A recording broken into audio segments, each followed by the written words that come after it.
Hey yo, welcome to another episode of Off the Beaten Path, your new favorite podcast. And today we have Sky Orchid. How are y'all doing today? Awesome. Good. Hell yeah. And let's kind of start from like the beginning. So, what was y'all's upbringing like? Did y'all have a musical family growing up? Yeah, I mean, we have No, not a direct. few people. Well, Yeah, we have a few people. not people that actually influence us growing up. Mm. That's So- true. That's so- true. So Yeah. we had nobody in our direct family that played music instruments or for long periods of time, you know? Yeah. Maybe my dad played like the recorder once or like the piano or something like that. Yeah, he picked But- up the guitar for like a month, probably to learn like Smoke on the Water. Yeah. Yeah. Good And first then- song. Serious. Yeah. Yeah. And then we just went all in with we started I started piano first and then guitar and then Daniel started playing drums. Yeah. He started piano at like 5, right? Yeah. Like really early. Yeah. How did Yeah, how but- did that get introduced to you, Gabe? Where it's like a piano's in front of you. I have no idea. Yeah. I don't know. I just one day I said I want to play piano and my parents were like, all right. So And, we got like the cheap piano, the little like, like it was like an old Casio or something like that. Yeah. Just something from a thrift store, probably. right. And then just practice, got a teacher. Then I didn't play for like 8 years. Yeah. I played for like a year and a half. I said, that's I it. remember that. Yeah. I'm done. I don't ever want to pick this up again. I don't want to play piano again. I dropped it. I didn't play an instrument for a long time. And then it wasn't until like eighth or ninth grade I picked the guitar up again. Mm. What do you And think made you come back around to playing an instrument after taking such a long time off? Rock music. I wanted to be Jimi Hendrix. I wanted to be Robert Plant. Nice. I mean Jimmy Page. I wanted to be Jimmy Page, Jimi Hendrix. I loved Van Halen too, I just wanted to be the best guitarist ever. Which is weird because we hardly even play guitar in our songs. Yeah. which I love. And we'll get to that, because you guys kind of started off more of like rock influence, and now it's a lot more synth and ambient. But where did those influences come from? Like, when did you start listening to the classic rock and guitars? I mean, that's probably the first thing we listened to, like, as adolescents coming in, listening to new music. It was usually, like, I mean, like my brother said, classic rock, like uh, Jimi Hendrix, uh, Led Zeppelin, Pink Floyd. Yeah, Pink Floyd. Slime, Yeah. Nirvana, all just the greatest, a lot of the greatest bands, greatest rock bands of the Like time. rock bands. Rock Yeah. bands. Yeah. Because I imagine we're all about the same age, so y'all grew up like heavily influenced by like the MTV Yeah. music Yeah. videos and stuff like that. Yeah. Yeah, we didn't actually watch that much. I didn't watch MTV, but Yeah. definitely those bands were like stuff that we listened to, and also like punk, because all of our friends skateboarded, Yeah, so everybody was it's listening just to like punk, yeah, and like so basically the MTV bands, yeah, Yeah. Yeah. yeah, and all that. Like MTV, when those cheesy reality TV shows Oh, that was, came that out, was afterwards. those were garbage. that, that was afterwards. I was like, yeah, Yeah, like, you got I rough a love lot. the real world though, because I was like 11 or 12, and I was like, "That's what adults do." Yeah, I can't wait to be a grown up. yeah. Oh And get out here and no. like life is not that party. No, it's not. No. Fucking paying bills and hanging out. Yeah. No way. It depends. You can live like that. It's just there's only so long you can sustain it. Right? You Yeah, gotta it's have. very What was you saying? it's very detrimental to not only your physical health but to your mental health if you're Oh, gonna live yeah. that kind of life. Yeah. Yeah. And would you say that those bands that y'all grew up listening to still influence your music till this day? In some way, yeah. A I little would bit. think so. Yeah. I I think think like so. definitely like you said for our first album, Mhm. like we were trying to be kind of, you know, like that, like, you know, uh just trying to shred and Right. just Yeah. like outplay, you know, probably more than what we could play at that time. Yeah. Yeah. And so let's talk about that. So like starting with Oculus and then going on to Paradise and Limbo, completely different sounds. Is Mm-hmm. that something that was a conscious decision, or did you just kind of move into that realm? No, I mean, I think we learned how what we wanted to do. I think Oculus was like a test run, and then we used it to learn like what we actually wanted to do. Like, and we took all of our mistakes, I think, from Oculus to make music that we would actually like our biggest goal was to make music that we would actually listen to. That's what Right. we wanted, like with Paradise and Limo, and that's what we like missed on Oculus, where we were just trying to show off pretty much. I think. Well, there's some songs though that there's maybe a collection of songs that we realized were they felt fresh from Oculus. Like we had the river, we had Yeah. in the Mhm. fire, we had Those kind of just happened like Yeah. naturally, yeah, and they had these, and that worked. That actually did work on that album. yeah, so we had a Those few songs. songs that people started liking, and we started noticing that people were gravitating towards, but not just them. It was like us, because like some of those songs we we got really personal with, and we're thinking, oh, we're just gonna throw this out here because this is more about, these songs are more about us, and people actually like those songs more than the ones that we were trying to sculpt for people. It was really weird. People just, it's kind of crazy how things work like that. But then this album, we're like, that's it. We're just going to do whatever we think is best, whatever we like, whatever we want to listen to, and whatever, just try to do the best we can. I think what's weird though too is that, I mean, Paradise and Limo took way longer to make, but it's more raw, I would say, Yeah. at the same time. Mhm. Yeah, and one thing I really like about the updated sound in Paradise and Limbo is how intentional you were about the minimalism and like having simple like motifs that you just kind of made more repetitive, because like it puts you into like this very meditative state where you just get sucked into the music, and then you catch yourself like coming out like, oh wait, what was I doing? Oh, and then you get drawn back into the song again. Yeah. Okay. Cool.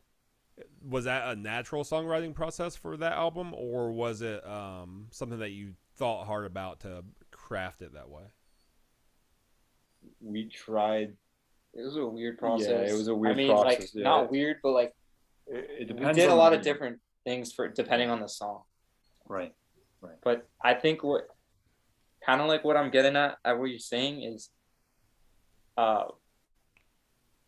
we took like how many, like we took a shit ton of songs. It was it was like 25 to 50 songs. Yeah, it was like snippets of songs, and then little portions of songs, and then full length songs. And from there we took our favorite 11 songs.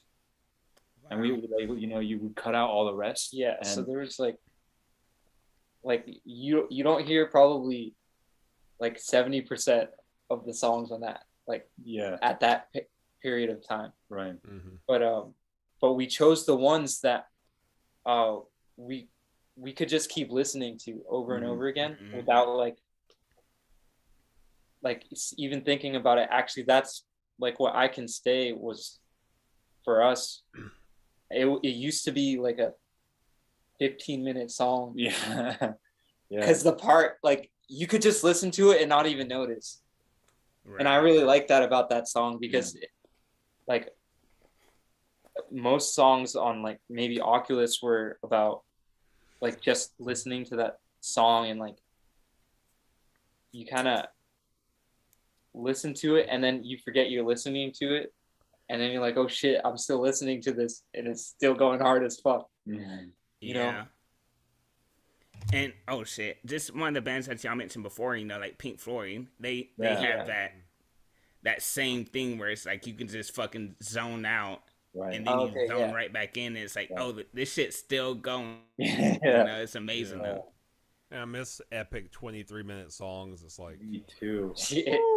Oh, me too. You don't hear that ever. You know, we wanted to work with something like that. That'd be really, really fun. Is do like an album where all the songs are like 7 minutes minimum, right? Just make them really long, diverse parts. You know, like, and then we do a lot of orchestral type parts in a lot of the songs. So that'd be nice to play with, like maybe look at like classical music, you know, and you know, just go back to you know, Chopin and Chopin. I can't. Or like Beethoven, Mozart, Debussy. I think it's Chopin. I should know this, but you know, all these classical styles, and see how like we can work with some of these things, but in our way. You know, do it the way that we would do it. But it's different, minimal. But I think like in general, like the music industry, it went like when techno came out, and I mean techno.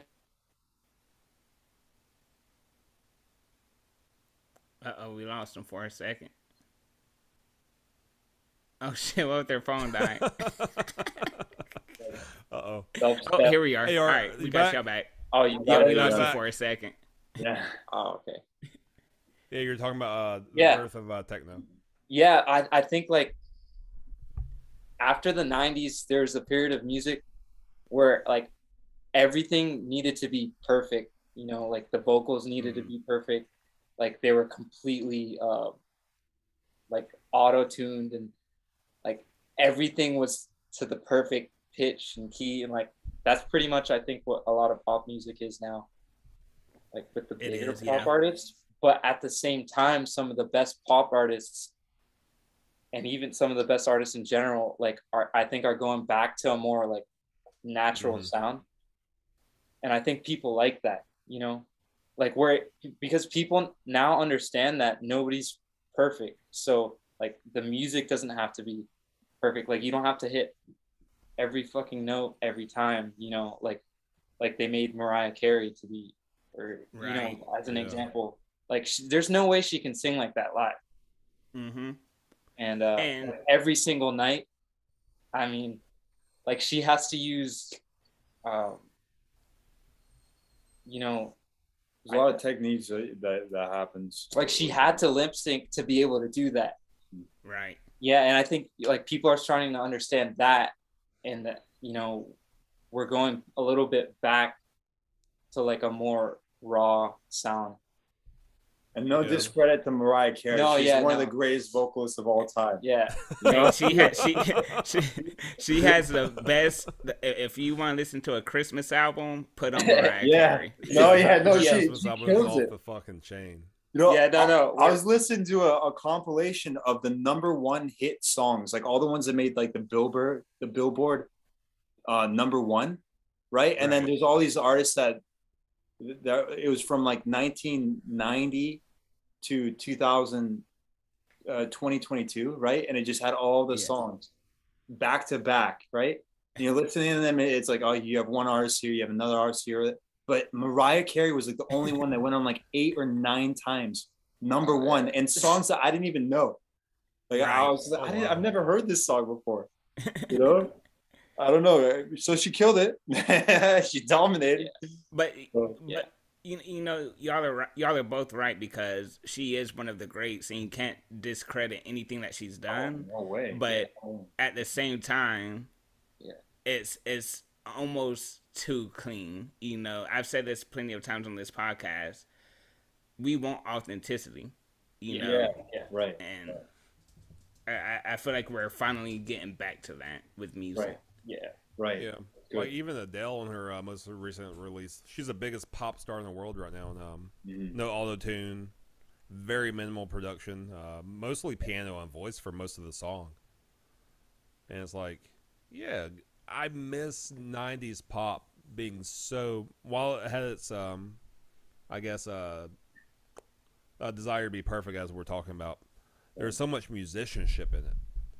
And there's so much good production that went into it. And it wasn't just like the same like 4-chord loop over and over and over again in a different key. Oh, yeah. You saying in the 90s?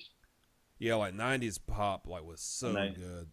You know what? It was crazy about that. It's like they didn't have those tuning techniques. So that was like the take that they had in the studio, and they just posted it on the song, and that was it.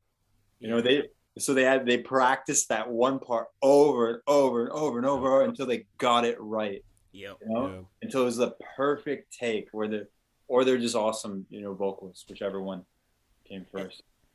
That's why I love about T-Pain, because T-Pain, he's a king of Autotune. He's the one that brought Autotune to the forefront. Right. But when I saw him live, that motherfucker played piano, he sang, and didn't use one bit of Autotune one time. Like, it was his singing voice, and it's like, okay, that motherfucker, he figured it out, you know. Yeah. But that's part of the sound too. Yeah. It's like that. Because Autotune, I feel like it's completely fine, but even T-Pain, he's even said, like, if you use Autotune live, if you have the mic hooked up to a fucking box or whatever and Autotune's coming out, the fans that are screaming, it's gonna fuck with the Autotune. He was like, so people that use Autotune live, they're fucking it up in the first place. You know? That's interesting. We worked with a guy who helped they helped mix and master. No, they helped mix and master Oculus. So we always do the initial mix, and then we send it into a studio for them to tweak it so it doesn't blow out speakers, right? We need it to be professional on the release. Anyways, so this guy, and he was telling me that he's like, you know how many giant artists that are out there that they'll go live and they actually use like Melodyne, like they use tuning programs, but what they do is they bring it down so it's not quite, you know, audible, but they still, you know, so that way they're like pitch perfect when they're live. And I was like, no way. Yeah. And you know, he was telling me, I mean, he said this, you know, and he was a smart guy. I mean, he was a, you know, audio engineer, and he did it, but he doesn't work in that field. So to take his word 100%, you know, there's a grain of salt. He did Tech 9. No, he did Tech 9. He did huge artists, and he's in the industry. He's been in the industry for a long time. Yeah. But he was like, yo, Adele, she uses it, and you can hear it. I was like, no way. It's like, you think it's like all these people that you think that they're super clean, right? They don't have any tuning on their voice. I mean, that makes sense though, because like if she's on TV, like she can't mess up. You know. Well, the thing is, they're pumping millions into this woman. You know, like millions, millions and millions and millions and millions and millions. Yeah. They're like, it's like, you're gonna go up there, you're gonna do it right, you're gonna do it our way. Because you're not gonna lose $1 million just because you don't want to use it. Because you're pride, all right? You get up there, you use that Melodyne, you smile when you're doing it, you know? But you know what's funny is I believe him, because I've been to so many rap concerts, and I think one of the most awkward things at a rap concert is when they're using heavy auto-tune and they're talking. So when they're talking, you can hear the auto-tune. It's like, bro, this isn't even your voice, man. Like, your voice is being pitched just by you talking. I wonder when the last time they heard their voice was. All right? You know how they're using it? Yeah. They're like, I don't even know what my voice sounds like. You I know? don't know what my voice sounds like anymore. There's Just walk around with an Oh, Autotune shit. box all day long. yeah, you Oh, like get it man. installed in Yeah, your right. throat. You're like always talking Autotune. Like Elon Musk It- is Neuralink, but they got it like right there over your throat. I think that was like a commercial or like some skit. It was like a rapper got Autotune installed. Oh yeah. Yeah, Oh yeah. always, like, no matter what. That's crazy. That's amazing. That is awesome. That's amazing. Love that shit. And to get back to the music, we talked about, before we started recording that y'all are gonna come out with a video for Supertrance. Right. And I kind of want to talk about that song because to me it seems like as if you're trying to change for a person that you're in love with, and I could have gotten it wrong, but are you trying to change for that person, or are you trying to be a better person as yourself for that person? A lot of times we write the lyrics and I drop it and I try my best not to think about the lyrics or the song. Like a lot of the writing process, it starts off. There's a good handful, maybe like 60%, maybe 40 or 60% of the songs where we didn't actually sit down and write the lyrics. It was just like basically improv, right? Mm-hmm. And then we just kept repeating the song over, and the lyrics fell into place over time. Yeah. So like the chorus generally stayed the same. Maybe some parts changed, and then the lyrics slowly would come in. Yeah. But I'm not like actively thinking about some of these things. It's almost like subconscious, So some of these things, it's like, Yeah, because a lot of the time we just sit there and jam, yeah. and then he just like improvises, and then, at the end we like put the pieces together and like start to make sense out of it. Yeah. So with Supertrance, then, to kind of answer your question, if I'm thinking about it, it was like I know who that was about too. It was not being able. I don't even know how to say it. I know the emotion, but I don't know how to say it. That's okay. It's just That's okay. The most basic way I could say it is like the pieces weren't lining up. That's the best way I could put it. It's just like something wasn't fitting right, and then you felt that feeling. It's the best I can do right now. I'd have to think about it more. And what about Paradise and Limbo as an album in general? Because it's a lot about love, but it's also a lot about the lack of love. So, right. What was your intentions going into that album, if you had any intentions at all? You guys are putting these pretty well. You guys did some research. I'm surprised. we had some people that just like, yeah, so it's like Sky Orchid, man. Like, and then we're like, yeah, it's Orchid, or like they don't even know our names, like. So you guys are nailing it on the head right now. Oh shit! Like you just said, Sky Orchard, and like I'm just thinking of, because like an orchard is like a grove of trees, like where they grow fruit. Right. So like all these fucking trees were like universes that you're just like picking. Like a Milky Way today. Yeah. Yeah. Or because those would be galaxies, but Orchid. That's awesome. Yeah, it's like a constellation. But yeah, like, did you have any intentions when sitting down to write this album, or was it just like you said, I'm just gonna go with what the music's telling me and just freestyle it? Yeah. I mean, a good portion of it was that, and it really does depend on the song. We have some songs that we sat down more and we wrote it out. I think, like there's a song called "Fucked Up" that we have, and that one. I think that one, I thought about the lyrics, I think more than a lot of the other songs, where it's like I Can Stay was almost all improv and we hardly took anything out. It's probably the most raw song in terms of what I'm saying. And it kind of shows a little bit, and we understood that, but we wanted that. We wanted to feel like it was like rough and uncut, and then Right. we have others that are like polished and like all the lyrics are thought out and it's all like laid out. So we wanted that contrast in the album where it's like, you know, you different types of songs, different styles, things loose, some tight. So Right. yeah. And let me ask you this, because I feel like one of those songs that are more polished and or more thought out was "Swimming with Angels." Like that sounds like a death of Yeah. a family member or a friend. Like what's that one about?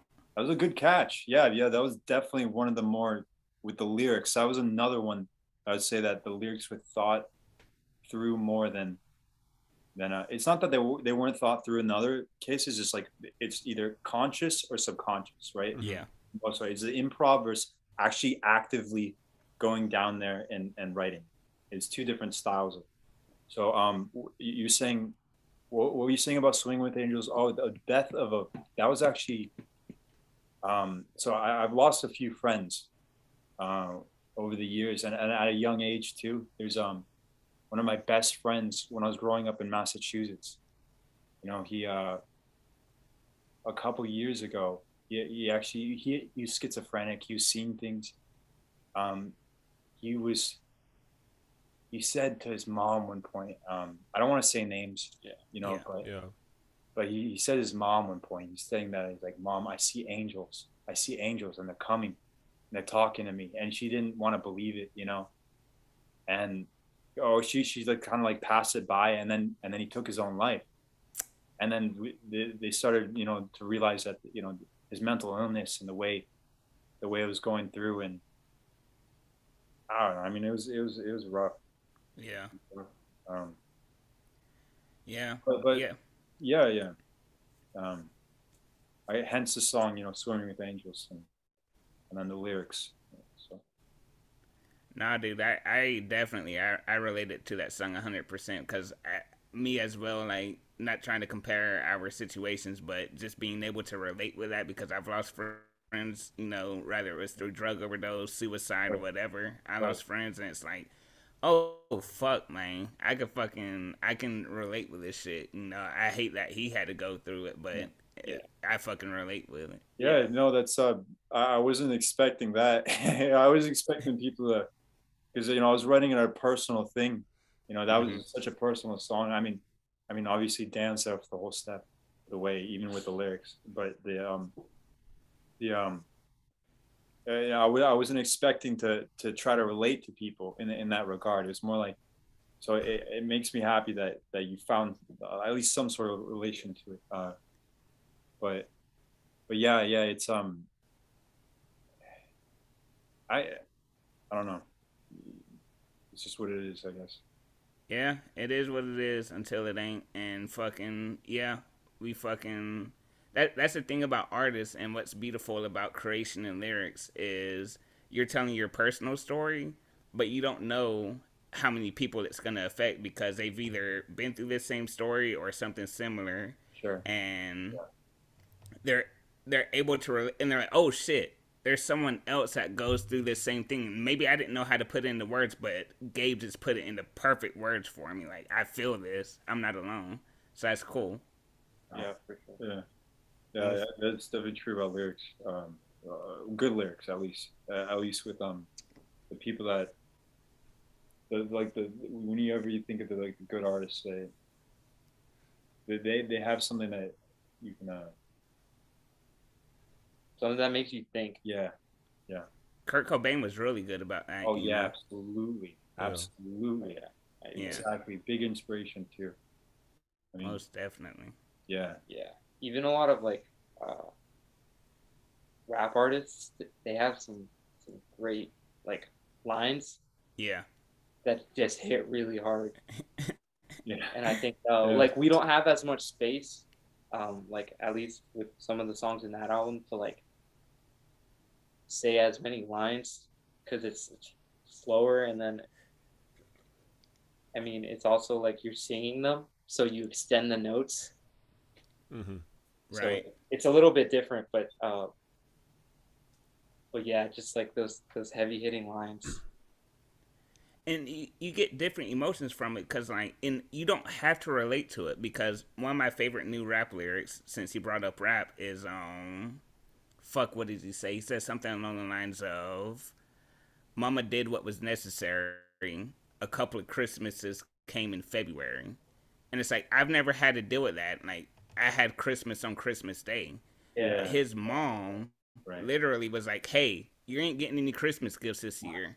But she fucking still went and bought Christmas gifts and celebrated Christmas in February. And it's like, even if you don't relate to it, it's like, damn, I'm glad I don't relate to it. Like, there are people that have it harder than me. Right. Oh, yeah. Yeah. Yeah. There's a lot of, that's a good one. That is a good one. Who's that? Yeah, who was that? Fuck. Why'd you have to ask me that? you know what? One that I like that by Earl Sweatshirt that I heard. Ooh. Oh my god, dude, he's one of the best. He's good. He's really good. He had one. I think it was in Grief. He's like, I just want my mind and my time intact. Because when they're both gone, you can't buy them back. I was just like, every time I heard that, I was like, oh damn! I'm like, oh damn! Yeah, that cuts It's so true. It's like you can't buy it back. Hell yeah, 100%. I like that a lot. Damn, hell yeah. Some things once they're gone, man. Yeah. Yeah. Yeah. Yeah. Yeah. That's all you can say to that. Yeah. Yeah. Oh man. Yeah, they don't have brains on CVS over-the-counter shit yet. No, they don't. And once they start selling, they're gonna jack those prices like crazy. Yeah. Hell yeah. High inflation. Yeah, exactly. Consciousness. Supply demand, motherfucker. It's like, yeah. 100%. Oh shit. Down. In 6 easy payments of. Right. Yeah. God, that reminds me of getting woken up by an infomercial screaming at you at 3 a.m. Yeah. That's fun. You can pay $500 or you can pay $25.99 for the rest of your life. Hell yeah, man. God. Dude, those motherfuckers make money hand over fist. Oh man. Yeah. And selling it till like 3 a.m, man. Exactly. That's probably how they did it. Is all these dopey people waking up like, oh my god, they're looking at it. They don't have good judgment. You know, they're tired. Yeah. They maybe just came back from a hangover or they're stoned and they see something. Oh, that's a good buy. And then like they purchase this item that they don't need. Once you sign up for that kind of shit, it's impossible to cancel it.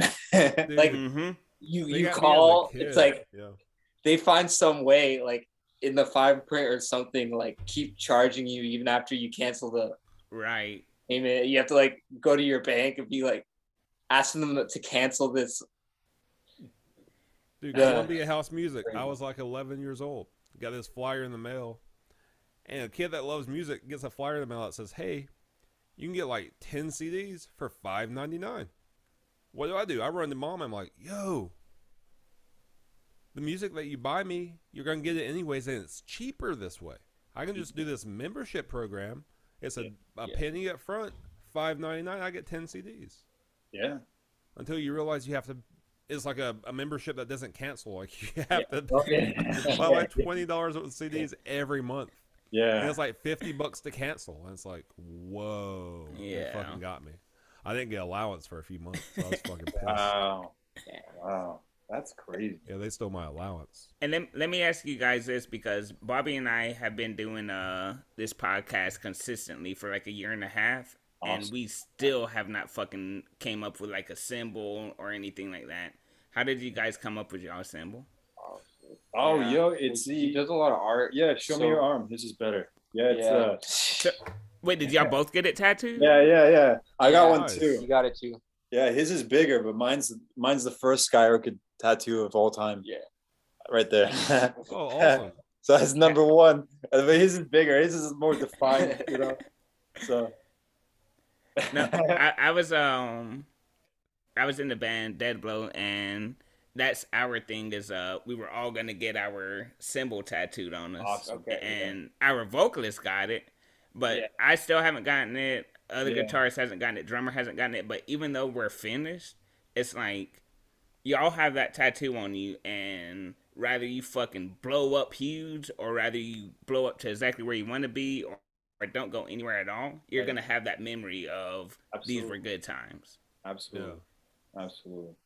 And to answer your question about how it was designed, it's an S and an O combined, right? Which I noticed. Yeah. Okay, So it's the and it doesn't connect at the end, so that way you can tell the S from the O slightly. So I went to school for architecture, and I went there for 5 years, a master program, and we like near the end, we're doing all these digital, Illustrator, Rhino, AutoCAD, Revit, things like that. So and Photoshop too. So I got handy with some computers. So we do all the graphics for Sky Orchid. We don't pay anybody for things like that. So we come up with the logos, album covers, anything we post, anything, any sort of digital art that we've done, it's all just us. Yeah. For the most part. Nice. So, and some of the art y'all did that I was interested in was the promo photos that you did for Paradise and Limbo, where you had like your shirts off, but you had some kind of a projection on you. Oh yeah. What were those images? They were obscure. I couldn't recognize them, or I might not know what they are. So we had a photographer come in, and they chose the image, and it was a painting, and it was like a Renaissance painting of, I think it was Renaissance, right? I think it was a Renaissance painting, but it was a heaven, hell, and earth. So we have, depending on the image, like one Daniel's like completely dark and black, and you see all these creatures all over him. So he's in hell in that one, and then another one he's in earth, or he's in heaven, and vice versa. Same with us. So we liked it because one, the Paradise and Limbo, heaven, hell, earth, kind of like Limbo in the middle, and it was very intricate and almost looked like tattoos, right? it did. So we know these, like a lot of modern artists, what they do is, like, as soon as they get famous, they just like jack themselves up with that tattoos up and down the arms and the face. They get the face tats, and Right. You have to be making a certain amount of money to be able to do that. Yeah. Like, you have to know for sure. Yeah. Yo, I went to music school with a guy. Second semester, he comes in with a big fucking neck tattoo, and I was like, "Dude, you know what you just did to yourself?" He goes, "What, man?" I said, "You guaranteed yourself that you have to make it." Yeah. Yeah. I was like, "You just committed to going far in this game." Did he do No it? more regular job. Did he do it? I have no idea. Probably not. No. Yeah, no. I haven't seen that pyramid on TV, so probably not. Okay. Yeah. I wish the best to him. I probably shouldn't make fun of that guy, but yeah, I saw that neck tattoo. I was like, dude, you haven't even graduated school yet. Yeah. Right. Like, you're not putting out music. Like, you got to do the cart before the horse. You got to put the horse in front. Oh yeah. Yeah. Yeah. Yeah, that's a good quote. Hell Some yeah. people do it though. Some people, actually, I think even there's a lot of artists that, it really does depend. There's some that they got the tats before, like the neck tats, face tats before. There's some that were rising, and they see trend, and like, that's it, I'm going all in. They just do it. And then there's some that, it's like after they made it, right? I put quotations because, made it. Everyone's talking about, I guess, finances and fame. I mean, when they're talking about making it, but I think that's probably the most general and obvious. I mean, we've been considering just writing like beats for rappers or singers or whatever, It is. Oh yeah. Sometimes we thought. And like, there's so many people behind the scenes that are making like these world famous beats that you never even hear of. Mhm. And like, I'd be perfectly fine doing that. And And would even you y'all's say? music. Oh, I was gonna say y'all's music even lends itself to like sequencing for like film. Yeah, Like, we The run way y'all's paths just kind of like drag out and like create that ambient soundscape. right. That'd be good for like some dramatic shots in like film too. Sure. We've thought about that. We've licensed the songs for film. We just haven't gotten any bites for it. We I don't know if we submitted Paradise is Limbo though.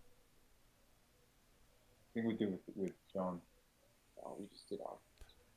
Are you sure? Yeah.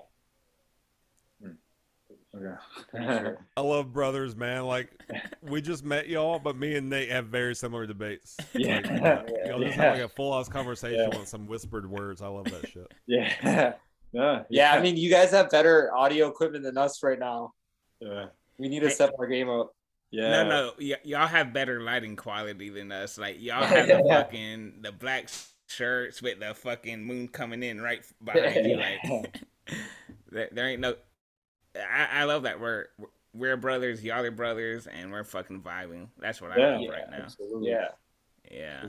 But what y'all can't see right now is that this room is completely like messy. Like we have cables and shit. It's trashed with instruments. It's just like instruments everywhere. It's stacked. There's like it looks like those old analog, plug-in, that they used to do in order to make calls to people across the US. But hey, they don't know that. They do now, but they see y'all and they're like, oh man, they look beautiful. They're brothers, and we're all vibing, having a good time right now. And likewise. Fuck yeah, most definitely. And y'all are based out of Houston. That's right. Yeah. What's the for the music y'all make? What's the music scene like in Houston? Oh, Houston, it has a pretty big music scene. It's a big music scene. Like, cause it's it's one of the biggest cities. I think it's the third biggest city. Yeah, it's a big ass city. Yeah, it's huge. So it has a huge like infinite possibilities, but at the same time, like that makes it feel so much smaller because everything's spread out, and it's harder to get your foot in the door because it's people will come see you and then like that's it. It's hard to get them to come back out sometimes because like everybody lives so far. But like when we were playing in Manhattan, Kansas, they had a really surprisingly better music scene because everybody was right there in this small college town. So like you just tell your friends and they all come because it's like 10 minutes away and it's like walking distance from the bars. Yeah. Right. So like you go to the show and then there's the after party right there. Like you don't have to drive like an hour after work, in traffic to get to like a show or So I mean, where are y'all at? I'm Georgia. Bobby's Charleston, South Carolina. Okay, I was gonna ask that. Are y'all in the same state? Yeah. Nah, we grew up in the same state, but yeah, he moved there about 5-6 years ago, something like that. Okay. Yeah. And I love that every time we get that question, Nate, you're like, I'm Georgia, and he's Charleston, South Carolina. Like, I'm in the whole fucking state, motherfucker. Yeah, but see, if I say, I'm Gainesville, Georgia, they're going to be like, what the fuck? But Charleston, it's a bigger city. Like, I'm not in Atlanta. I know why you do it. It's funny. Yeah, Isn't that wild? You just mentioned Manhattan, Kansas. Like, that's a Manhattan that nobody ever knew about. Yeah, I think about New York. Yeah, everyone thinks Manhattan, New York, but Manhattan, Kansas, it's like, that's where Kansas State University is. And the whole town, the town is basically the school. At least, when we were starting up there, that's how it was. I don't know how it is now. It could have grown like a million times. I don't know. I mean, like the locals there probably hate some of the college kids because like it's all quiet, just quiet, small town for a while. And then like once school kicks in, like all the college kids come and like fuck shit up. The residents. Yeah. It was actually surprisingly, Kansas State held one of the biggest. They invented one of the biggest college campus parties of It's like in the top 10 in the country. yeah of all time. Because what happened was they put the week of spring break later, so that way the students couldn't hang out on campus.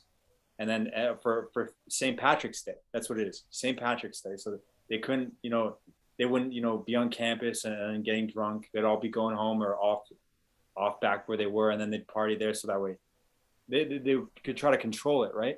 Right. What happened is all the students said, "Nah, we're gonna party." So they came up with Fake Patty's Day, right? And it's like the week before, a couple of days before, and it is one of the most insane experiences, dude. It's like, oh, it's packed. They have to import all the police from other counties, shit. and they all go to Fake Patty's Day because they know it's about to happen. The streets are gonna get packed. You won't be able to walk. Your elbow, there's vomit everywhere. There's a house that we were staying at, and it was like perched up on a hill and had glass windows looking down, and there's no fences in the backyard, right? So all these hammered dudes, they're just like drunk off their mind. They're stumbling in the backyard like, oh, this is a great place to piss, right? So they whip the wieners out, and they're just pissing, but they're like completely exposed to us, right? And they have no idea, right? And so we had like 10 to 15 people all up there, and we're just watching, seeing how many people. And every time they whip it out, we'd all be like, "Yeah!" And they look up and they jump around, like they spray themselves. It's so bad, dude. It's so bad. We got like 10 people. 10 people we got. Just out in the backyard area. That's amazing. They accidentally created like a massive party. Right. Yeah. I think didn't the college just like they couldn't fight it, so they just joined it at the end. Yeah, that's what happened. They just became like a If part you of can't beat them, join them. Exactly. Yeah, you have to at a certain point. It's like, all right, this is gonna happen. Might as well get on board. Yeah, exactly. Fake Patty's Yeah. Day, that's crazy. Man, that's fucking crazy. Getting back to, You got it. I was gonna say, getting back to the lyrics. One that hit me was from Angel, where you said during the chorus, "Are you willing and able to lose it all?" Yeah. What hit me was willing is like, loss is coming. Are you ready for it? Do you are you willing to go through it again? But then you said able, which was very interesting, as in that some people, even speaking for myself, it's hard to let go. What were you thinking when you said willing and able to let go? So it's like there's sometimes the song is a lot about, I mean, it's a lot about like self growth and ambition, right? So it's like sometimes you gotta be ready to lose it all, right? In order to try to accomplish something, right? And it depending on how much you want it, or how much it will affect you in your life, right? So I mean that one, like I said, some of these lyrics, they just slip out. No, but that one you spent a long time on those lyrics. We did spend we went back and forth on those lyrics for a long time. Yeah. And like you actually made sure to pick like very precise words for that one. I remember. And it was that one was huge on the word like choice, like you said, like each word. It's like, well, if you choose this, then that doesn't get my point across, because if you were to have said like, are you well, yeah, depending on what you say, it doesn't get it could have, someone could have interpreted it completely different, like, and then the song's about like you just thinking you're better than everybody else, and that's not at all what the song's about. It's actually like trying to put yourself in someone else's shoes. That's how he interpreted. But because What were you saying? It's true because you're asking a question to someone else. You know, are you willing? Are you able?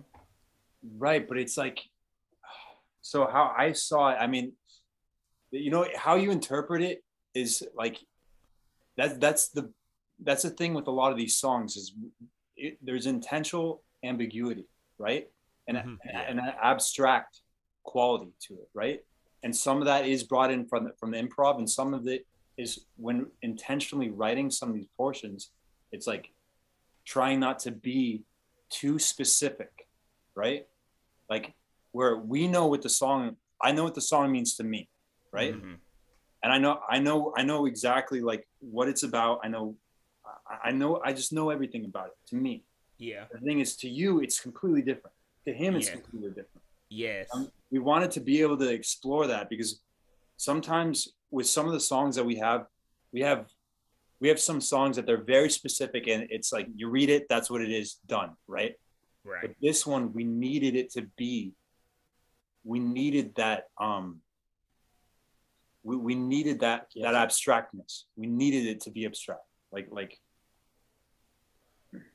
Yeah. But what I was saying is like, depending on the word that you choose, it could like the song could be interpreted as you being arrogant when it's actually like you're pretty humble in the song, I think.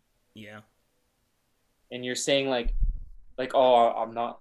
You're not saying like, oh, I made it and I'm the shit. You're saying like, you're saying something. Are you willing and able?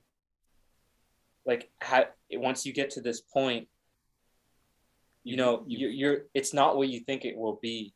It's like a sacrifice. Almost. Yeah, like you had to give something, right? There's something that you had to give. In this case, it was everything. Yeah, right? I just remember when we were writing about it, I remember thinking like a lot about those lyrics. And that's something else I've mentioned on this podcast is something I love about art, and music is art. So something I love about art is I can look at this fucking painting behind me, and I can see one thing, and it can make me feel one way, but then Bobby looks at it and it makes him feel completely fucking different. Right. And our feelings and emotions aren't null and void. We both feel something different, but they're both real feelings. Right. So, yeah. With you fucking writing lyrics and fucking hammering them down, you felt one thing, but the listener might hear something completely different and feel something completely different. Right. That's what I love about art. Yeah, absolutely. It's great. I mean, what's fucking crazy too, like just about that picture, it's like that. It's a snapshot in the past, and like so are those lyrics. It's almost like a snapshot of the past, Or it's almost like when you look at a photo, it can be kind of like almost eerie, even just looking at a snapshot like that. And I think a photo's easier, to go back, and then when you look at it, you can feel what you're feeling at that moment. Oh man, that is eerie. It's an eerie feeling because it's the same thing when you were going through something and you heard this song that helped you so fucking much because you felt it so hard, and then 20 years later or 10 years later you go back and listen to it, you don't have those same feelings, but it brings you back to 2005. It's like, damn, I remember what I felt. I'm glad I don't feel that way anymore. For me, one thing that's equally as eerie is like looking at old photos of me as a kid. And I remember being like a teenager and seeing some of these photos and kind of remembering being that 5 or 6 year old kid. Oh, yeah. Yeah. But now I look at it and I'm like, I know it's me because it looks like a smaller version of me. But I don't have that in my head at all. Oh, really? That's fucking freaky. Yeah. Like you don't remember being there. No clue. Any of them? Some of them, yeah. Some of them. Yeah. I was gonna say, dude, you gotta see a doctor, bro. I don't remember anything. Actually, I had an ex one time. She told me that she didn't remember anything before when she was 9 years old. Oh, Nothing. Oh, that's late in life. oh, yeah. She does need help. I was just like, and she's like, "What? That's not weird." I'm like, "That's crazy." That's madness. good. It's like, it's kind of weird because like she's also like a brilliant human. She owns a company, right? and like a pretty decent. She like can charge like 50 people, something like that right now. Like a decent amount of.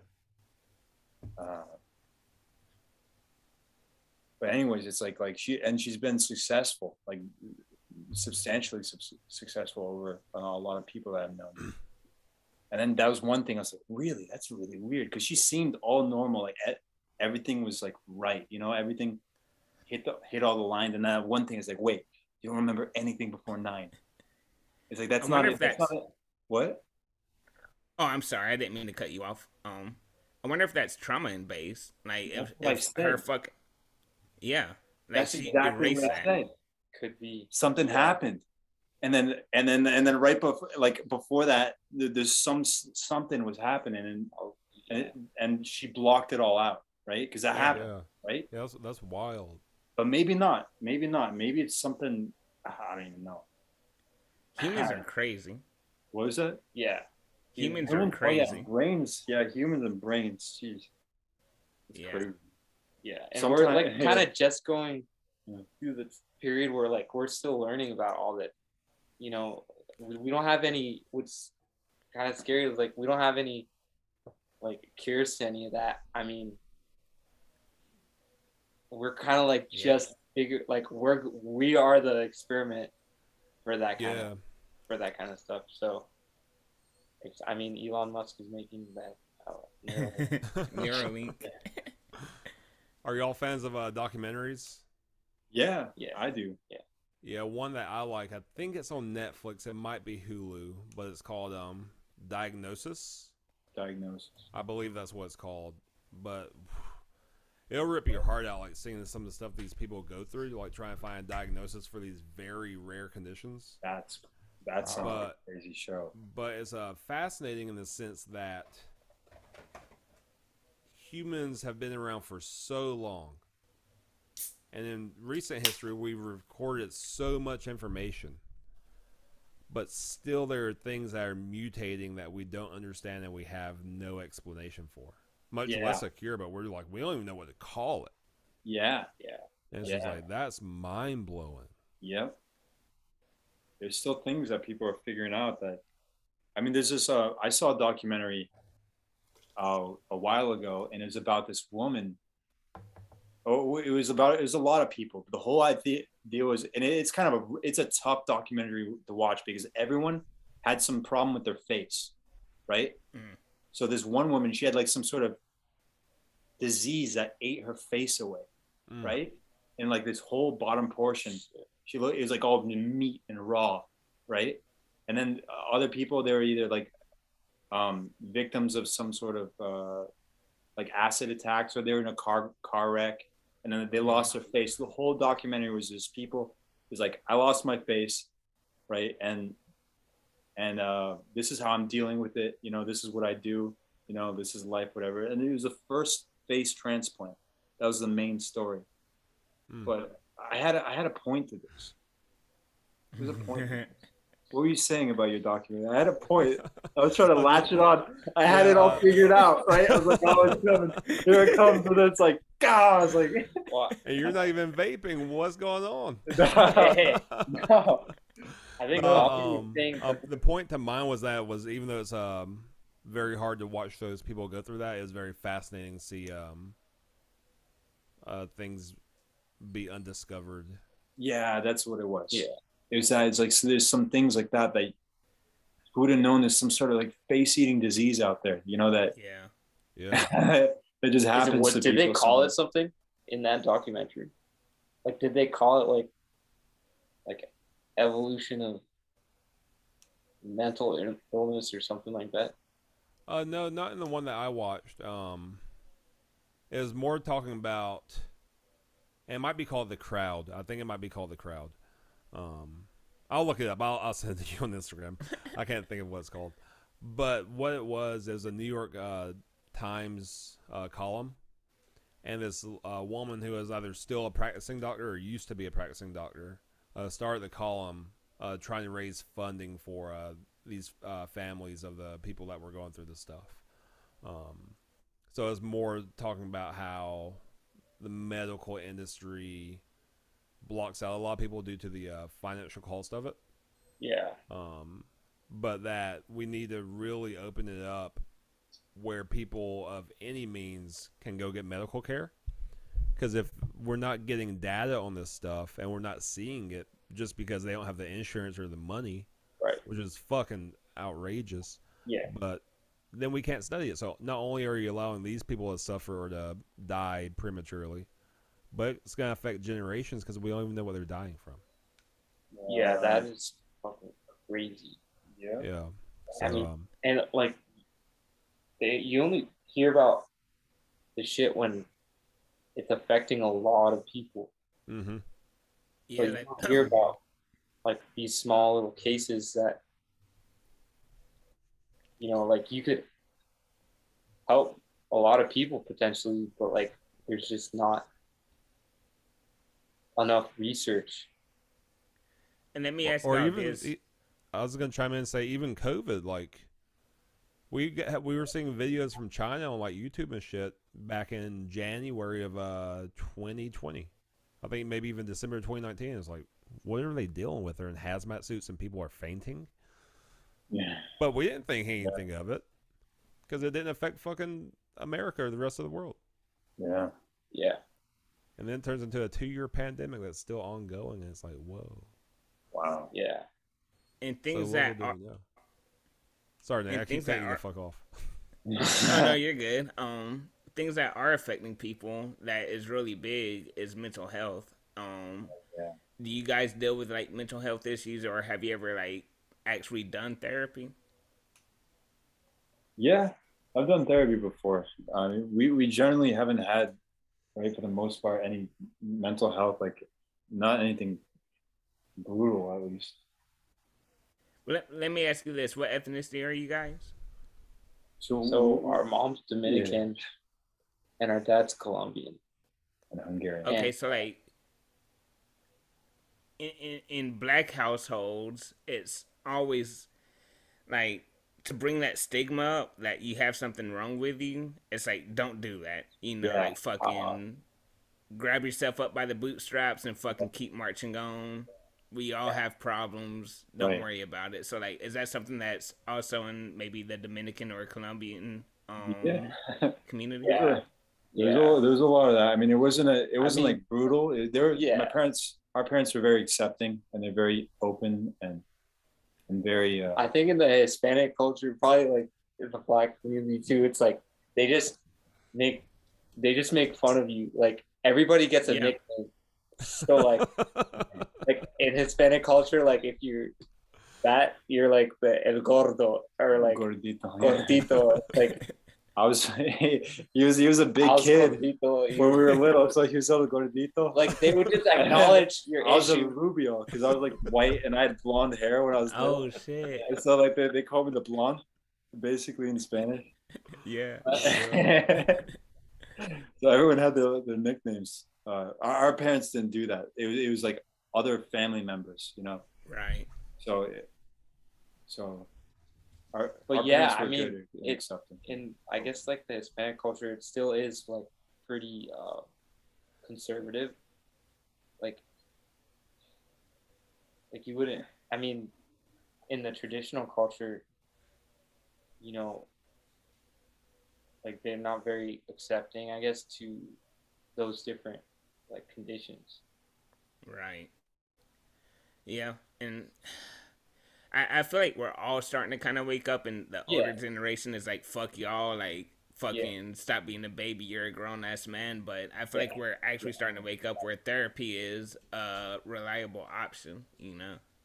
Sure. I mean, there's nothing wrong with talking to someone who specializes on the mind. You know, there's nothing wrong with that. I mean, there's people that you know, they spend their whole life just researching human behavior and the mind. You know. Yeah. And then you just talk to someone, and sometimes they'll click something. Sometimes some people. I know. I mean, I think specifically like in Latin culture, like they're just now. I mean, in the past few years, like accepting like the gay community, because I mean, you see what's that reggaeton artist? He was Bad Bunny. Yeah. Oh, I love like that. dressing up as a woman, like, and I bet there's so many like older Hispanic men that are like just fuck. They just hate that shit. Yeah. Oh yeah. Get this F word out of here. But that's good because he's finally starting to like wake people up in that like in the traditional Latin culture. Yeah. Because I think Latins are like very judgmental.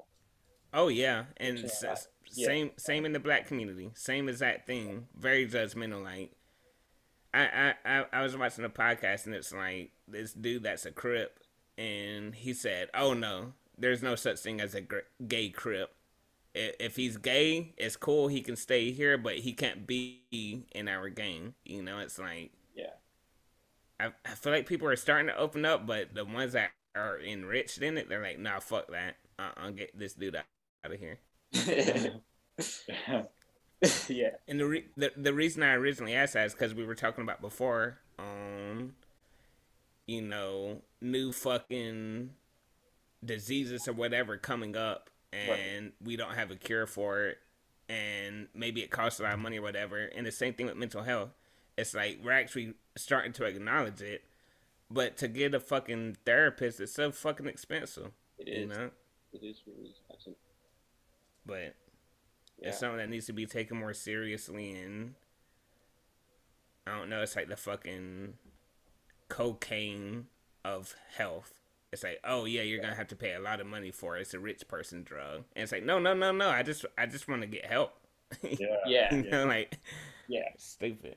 I mean, I should probably like everybody should probably get some sort of like therapy. It's just like I should definitely have it for some of the shit that I've done, but at the same time, it's like, where do I want to put my money? You know, Jesus Christ! Exactly. Oh my god! Because it's too fucking expensive. Oh yeah, it is. It's a car payment.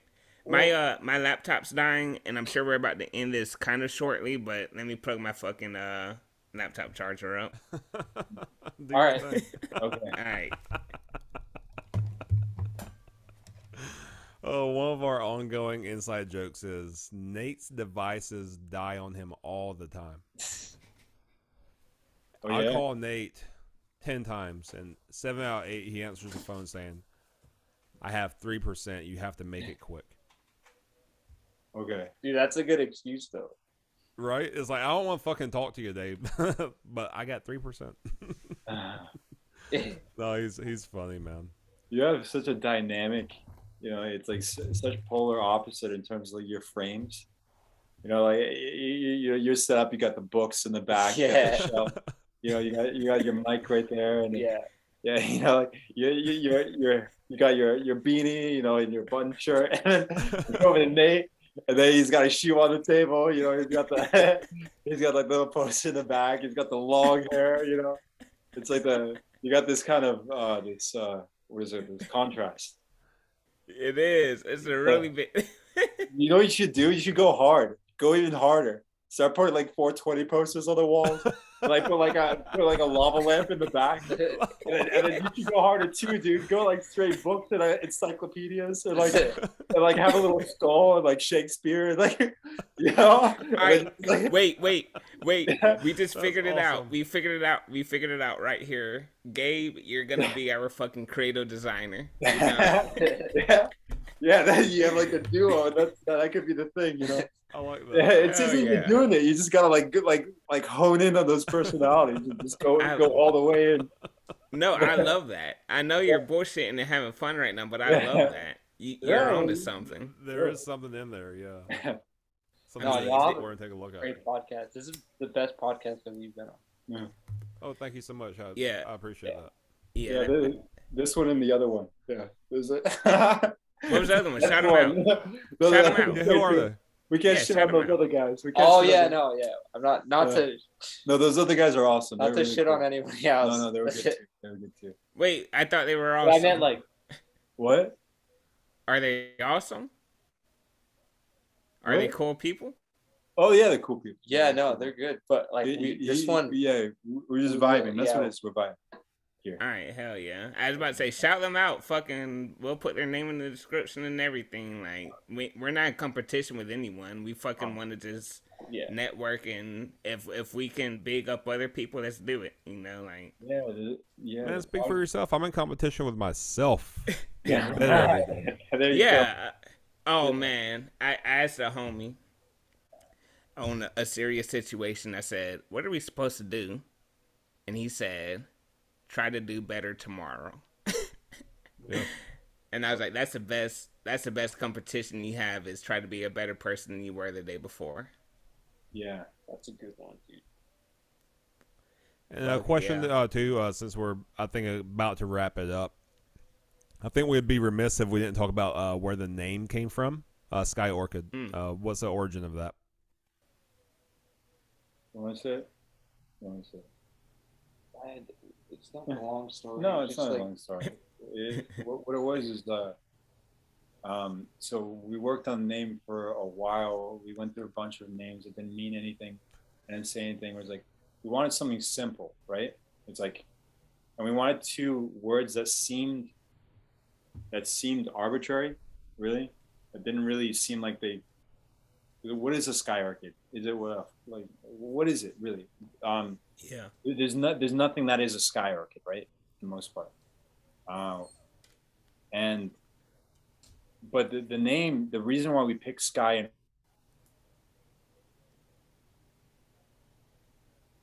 so our grandpa on our dad's side, he had tuberculosis when he was little, right? And what happened was he, at one point, the doctors had declared him legally dead, right? So they're like, that's it, he's done, he's dead, and everyone's crying or whatever. And then he just like bursts out, right? And they're like, oh my God, he's alive, you know? And they, he said that he saw in that moment, in those moments that he was out, that he was in a field of it was like a beautiful field with sunlight and trees, and it was a garden. It was a garden, that's what you're saying. And there's all these flowers, right? And that plays in the name Sky Orchid. It's like sky, like it's like orchid in the sky. It's like it's like almost like nirvana or like sublime. It's like this afterlife or you know, this positive place that you go to, you know. So that's generally the origin. I love that. That's so beautiful. And one thing I've learned recently from my wife is that a lot of different flowers have symbolic representation. So I wanted to look up orchid and see what that was. Right. And what I found was love, luxury, beauty, and strength. Okay. And that like coincides with the description you just gave. Sure. That adds to your grandpa on your dad's side. That adds to his story. Sure. That's beautiful. Sure. Hell yeah. This has been beautiful, guys. Thanks for I was coming about to say on. that's there's no better way to end that shit. Yeah. Hell yeah. Yeah, you guys nailed it. yeah. Yeah. Y'all nailed it. That's what it was. It was all the vibe. I've said it like 3 times, but excuse me. One of my love to do it again. Oh yeah, look, no matter how long it takes to come out with your next EP or full length or whatever, we have to have you guys back on. Yeah, once you guys make it, dude, just put our name like on that list. We'll be back on it. Y'all better do the same. Hell yeah. Yeah. Hell yeah. Once y'all fucking make it, be like, hey, let's give the exclusive to Off the Beaten Path before we give any other interviews. Exactly. Oh, And even if we don't do what is considered making it by people outside of this group, sure. be consistent as hell and have fun the entire time. Absolutely. Yeah. That's why earlier when I said making it, I said in the quotations. Yeah. Exactly that. Yeah. Exactly. It's what you make of it, and you got to be into it. You've got to be into it. Yeah. Hell fucking right. Well, let me ask one last question. A last message that y'all have for your friends, your followers, your family, your lovers, your haters. One last message. Oh yeah, yeah. Thank you for the incredible amount of support. Insane, like the people who either all our family members who've supported us, either like in any way. We've had so much help over the years, and so many people that they've supported us and really that have been very encouraging. And then for all the people who listen to the music, thank you. And just everybody, yeah. Thank you for it. We're just thankful, very thankful. Hey, and there's a video coming out for Supertrance soon, and that was shot by y'all's cousin. So shout out to him as well, or her. Oh. I'm sorry. Yes. Next time we have you on, we have to talk a little bit more about Beatworks. Another Yeah. Beat Watch. Another portion of y'all's piece. Yeah. Awesome. Hell yeah. Oh, yeah. Yeah, let's do it soon. Yeah. Let's do it. Fuck yeah. I'm glad y'all came on. It's been beautiful. You have a question Bobby, for me? You said what, brother? I said, do you have a question for me? Will you let these bitches know what to do? Stay black, you motherfuckers. Don't be whack.